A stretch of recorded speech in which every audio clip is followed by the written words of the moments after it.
જે લોકો ડિપ્રેશનમાં હોય એને એક જર્નલ રાખવી જોઈએ. દાખલા તરીકે નંબર 1, તમારા વ્યક્તિત્વની 3 એવી મનગમતી વસ્તુનું લિસ્ટ બનાવો. નંબર 2, તમારી જિંદગીને સંઘર્ષના સમયમાં કઈ રીતે તમે મેનેજ કરી હતી એ નોટ ડાઉન કરો. નંબર 3, કોઈ મનગમતો સુવિચાર કે જે તમને ઇન્સ્પાયર કરે છે એને નોટ ડાઉન કરો. નંબર 4, આજે તમે શું મેળવ્યું એનું એક એચિવમેન્ટનું લિસ્ટ બનાવો. નંબર 5, આનંદની ક્ષણોને યાદ કરો. નંબર 6, જિંદગીમાં તમારે મોટામાં મોટી ઉપલબ્ધિને યાદ કરો અને એને નોટ ડાઉન કરો.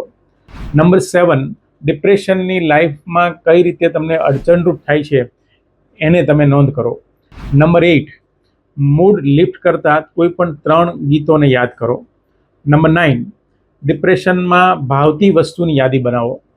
નંબર 10, ડિપ્રેશનમાં હો ત્યારે બહાર આવવા માટે કઈ કઈ વસ્તુ વાંચો છો એ નોટ ડાઉન કરો. નંબર 11, આગામી અઠવાડિયા, મહિના કે વર્ષમાં તમે શું કરવા માગો છો એનું એક લિસ્ટ બનાવો. અને નંબર 12, અન્યને તમે ક્યારે હેલ્પ કરી અને હેલ્પ કરો છો ત્યારે તમે એમને કઈ રીતે હેલ્પ કરો છો એ નોટ ડાઉન કરો. જે લોકો ડિપ્રેશનમાં છે એને આ ડિપ્રેશન જર્નલ મેન્ટેન કરવી જોઈએ. એનાથી એને ડિપ્રેશન ફાઇટ કરવાની ક્ષમતા વધશે.